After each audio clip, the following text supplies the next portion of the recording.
Assalamualaikum warahmatullahi wabarakatuh. Berjumpa kembali dengan saya, Eko Setio, pengampu mata kuliah Manajemen Pemasaran 1, Universitas Trunajaya Bontang. Pada pertemuan kali ini, saya akan melanjutkan materi yang telah diterangkan sebelumnya, yaitu tentang pasar di bab 3. Pada bagian yang ketiga, bab pasar, itu kita membahas tema besarnya adalah LGD versus STP. LGD versus STP. LGD itu dari lunch, kemudian golf, kemudian dinner, makan siang, bermain golf, makan malam, versus STP. STP-nya itu segmenting, targeting, dan positioning. Jadi saya masih menyampaikan di bagian yang ketiga itu adalah masih sampai segmenting. Bagaimana di bab 3 dibahas secara umum bahwasanya untuk memenangkan suatu bisnis dalam lobby itu tidak cukup dengan LGD saja, tidak cukup bermain golf, tidak cukup makan siang, makan malam di pertemuan-pertemuan yang dianggap lebih elegan, namun juga diperlukan kecermatan dalam menentukan konsumen, yaitu terutama segmentingnya. Nah, pada bagian ini, pada bagian yang keempat, jadi pada bagian yang keempat saya akan melanjutkan tentang T dan P, tentang targeting dan positioning. Jadi, apa itu targeting, apa itu positioning. Nah, saya ingin membawa Anda kepada sebuah cerita bagi yang pernah melihat, pernah membaca, barangkali ini bukan sesuatu yang baru, sebuah cerita dalam Mahabharata, kisah Mahabharata yang sangat terkenal. Jadi ini saya berikan judul dengan ujian para pemanah. Nah, dalam cerita Mahabharata, yaitu ketika Guru Durna, Begawan Durna mengajar memanah kepada keluarga Pandawa dan Kurawa. Jadi ini tidak satu orang atau tidak dua orang, tapi banyak, kepada keluarga Pandawa dan Kurawa. Nah, guru ini mengajar memanah. Kemudian pada saatnya ia pun menguji satu persatu muridnya itu, apakah ajarannya dicerna dengan baik oleh mereka atau tidak. Nah, di dalam contoh ini hanya dua tokoh yang disampaikan. Dari Kurawa ada Duryudana dan dari Pandawa ada Arjuna. Jadi ia pun menguji Duryudana dan Arjuna untuk mengarahkan anak panahnya pada target seekor burung di atas ranting pohon. Nah, pada permulaan atau pada bagian awal, Duryudana, murid Duryudana atau kita sebut murid yang pertama ini, nah ketika giliran Duryudana mengarahkan panahnya, maka Guru Durna pun bertanya kepada Duryudana, apa yang kau lihat Duryudana? Nah, jawab Duryudana begini, Guru, aku melihat seekor burung yang indah. Apalagi yang kamu lihat? Kejar gurunya. Burung itu kakinya bertengger pada cabang pohon, jawab Duryudana. Apalagi? Suara sang Guru Durna terdengar mulai marah. Aku melihat kepalanya berjambul indah, jawab Duryudana lagi. Jangan lepaskan panahmu, turunkan busurmu Duryudana. Sungut sang Guru Durna. Jadi di sini kita lihat percakapan Duryudana yang berakhir pada perintah sang guru untuk tidak melepaskan anak panah. Jadi jangan lepaskan panahmu, turunkan busurmu Duryudana. Begitu seterusnya, sehingga kemudian Arjuna mendapat giliran. Kemudian Guru Durna bertanya, apa yang kamu lihat, hai Arjuna? Mata burung, Guru, jawab Arjuna singkat. Apalagi yang kamu lihat? Mata burung, Guru. Apalagi? Suara sang guru terdengar makin menggebu. Mata burung, Guru, kata Arjuna tanpa mengubah jawabannya. Mendengar jawaban itu, Guru Durna senang, lalu memerintahkan Arjuna untuk melepaskan anak panahnya. Singkat cerita, maka Arjuna berhasil memanah burung yang di ranting pohon. Nah, Hikmah dari cerita dalam kisah Mahabharata itu yaitu tentang ujian panah yang dilakukan oleh Duryudana maupun Arjuna. Dalam konteks ini ada pelajaran yang bisa kita ambil, yakni bagaimana seorang harus fokus menemukan bidikan untuk menjadi juara layaknya Arjuna. Demikian pula terkait dengan materi kita, titik-titik tersebut ibarat target yang harus dicapai dalam mengarungi luasnya pasar yang harus dilayani. Ketika hanya ada satu target dalam pasar, maka perusahaan atau pemasar akan lebih mudah mencapai keberhasilan, sebab ia akan lebih fokus dalam mengupayakan realisasi dari target tersebut.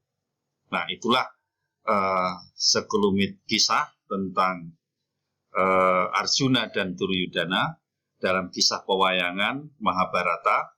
Nah, bagaimana hubungannya dengan targeting kita? Nah, targeting yang kita bahas pada kali ini pada masa kemarin di waktu pertemuan sebelumnya adalah tugasnya melakukan evaluasi segmen pasar dan memilih segmen pasar. Mengevaluasi segmen pasar. Apa yang dilakukan evaluasi segmen pasar ini? Yaitu menilai beragam segmen yang telah diketahui. Nah, harus diperhatikan faktor daya tariknya dan tujuan serta sumber daya perusahaan. Nah, daya tarik segmen keseluruhan itu bisa dilihat dari sisi ukuran segmen, pertumbuhannya, profitabilitasnya, skala ekonomisnya, dan faktor risiko. Sedangkan tujuan dan sumber daya perusahaan bisa dibagi menjadi tujuan jangka pendek dan tujuan jangka panjang. Itu merupakan targeting pertama, yaitu mengevaluasi segmen pasar. Kemudian yang kedua, memilih segmen pasar. Nah, memilih segmen pasar itu bisa macam-macam. Di antara pilihannya adalah konsentrasi segmen tunggal, spesialis selektif, spesialisasi produk, spesialis pasar, dan cakupan seluruh pasar. Nah, konsentrasi segmen tunggal. Jadi perusahaan memilih sebuah segmen tunggal. Dicontohkan VW, Volkswagen berkonsentrasi pada pasar mobil kecil dan Porsche pada pasar mobil sport. Kemudian yang selektif, perusahaan memilih sejumlah segmen yang potensi sebagai penghasil uang. Misalnya penyiar radio yang ingin menarik pendengar muda dan tua. Kemudian spesialis produk, perusahaan berkonsentrasi dalam menghasilkan produk tertentu yang dijual ke beberapa segmen. Misalnya perusahaan mikroskop yang menjual mikroskop ke lab, ke kantor pemerintah, ke perguruan tinggi, ke lembaga riset, dan lain-lain. Nah, dengan spesialisasi produk itu, perusahaan membangun reputasi yang kuat di bidang produk tertentu. Kemudian spesialisasi pasar. Perusahaan berkonsentrasi melayani berbagai kebutuhan suatu kelompok pelanggan tertentu. Contohnya adalah perusahaan yang menjual bermacam-macam produk ke lab universitas yang terdiri dari mikroskop, osiloskop, pembakar Bunsen, dan seterusnya. Kemudian cakupan seluruh pasar. Perusahaan berusaha melayani seluruh kelompok pelanggan dengan menyediakan semua produk yang mungkin mereka butuhkan. Biasanya dilakukan oleh perusahaan yang sangat besar. Dalam pemasaran yang tidak terdiferensiasi, biasanya perusahaan mengabaikan perbedaan segmen pasar dan memusatkan kebutuhan pembeli yang bersifat dasar dengan meraih seluruh pasar dengan satu tawaran. Nah, dalam pemasaran yang terdiferensiasi, perusahaan beroperasi beberapa segmen dan merancang program yang berbeda. Misalnya Coca-Cola, IBM, dan seterusnya. Kita lanjut ke bagian yang terakhir setelah segmenting, targeting, lalu yang ketiga adalah positioning. Positioning. Kita contohkan kalau kita lihat peselancar ini nampak bahagia, nampak profesional sekali. Dia tidak mengira bahwa ada dua kemungkinan kejadian seperti ini. Ada yang kondisinya seperti bad positioning. Kita lihat peselancar yang berhadapan dengan bayang-bayang ikan hiu, dan bisa jadi ada yang good positioning. Nah, jadi positioning sebuah produk, positioning sebuah perusahaan itu bisa saja bad, bisa saja good.